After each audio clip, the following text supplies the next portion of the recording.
सिद्धियों में कभी भी रस मत लेना। योग से बहुत कुछ संभव है, अतीन्द्रिय, अलौकिक, लेकिन नियमित कुछ भी घटित नहीं होता है। अतीन्द्रिय अनुभव और सिद्धियों के भी अपने एक नियम है। चमत्कार भी है।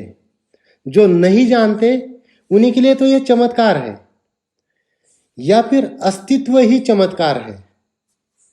पर जहां तक बने, सिद्धियों में रस नहीं लेना चाहिए। साधक के लिए उससे आकारण ही व्यवधान निर्मित होता है, इसलिए सिद्धियों में बिल्कुल भी रस ना ले। ध्यान में प्रकाश के साथ साथ बीच बीच में विचार आते हैं, तो उन्हें देखना, तीव्रता से, पूरी चेतना से, समग्र एकाग्रता से, और कुछ भी नहीं करना, बस दृष्टा बनना। दृष्टि प्रगाढ़ हो और पैनी हो। विचार आएंगे और विचार खो जाएंगे। बड़े कमजोर है बेचारे, लेकिन हमारी दृष्टि उनसे भी ज्यादा बेचैन है, इसलिए कठिनाई है। अन्यथा विचार से ज्यादा हवाई चीज और क्या हो सकती है। ध्यान में और भी शक्ति लगाओ। ध्यान के अतिरिक्त शेष समय में ध्यान की जो स्मृति है उसे बनाए रखो। जब भी स्मरण आए, क्षण भर को तत्काल भीतर डुबकी ले लो। मस्तिष्क में शीतलता और बढ़ेगी, उससे घबराना मत। बिल्कुल बर्फ जमी हुई मालूम होने लगे तो भी घबराना नहीं। रीढ़ में संवेदना गहरी होगी और कभी कभी तो अनायास कहीं भी दर्द उभरेगा। उसे साक्षी भाव से बस देखते रहना है। वह दर्द आएगा और अपना काम करके विदा हो जाएगा। नए चक्र जब सक्रिय होते हैं तो दर्द तो होता है, और कुछ भी हो, ध्यान को रोकना नहीं है। जो भी ध्यान से पैदा होता है वह ध्यान से ही विदा हो जाता है। इसलिए अपने ध्यान को बनाए रखिए। भय ना करो। ध्यान में जो भी हो रहा है उसे होने दो। मन रेचन में है तो उसे रोको मत। चित्त शुद्धि का यही एक मार्ग है।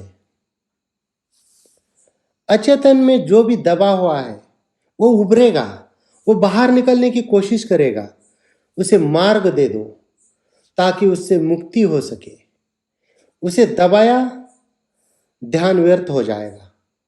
इसलिए बिल्कुल मत दबाइए। उससे मुक्ति होनी चाहिए। मुक्ति नहीं हुई तो ध्यान सार्थक नहीं होगा। इसलिए समस्त उभार का स्वागत करो और उसे सहयोग भी दो, क्योंकि अपने आप जो कार्य बहुत समय लेगा वह सहयोग से अल्प समय में ही हो जाता है। साधना के जीवन में धैर्य सबसे बड़ी बात है। बीज को बोकर कितनी प्रतीक्षा करनी होती है। पहले तो श्रम व्यर्थ गया ऐसा ही लगता है।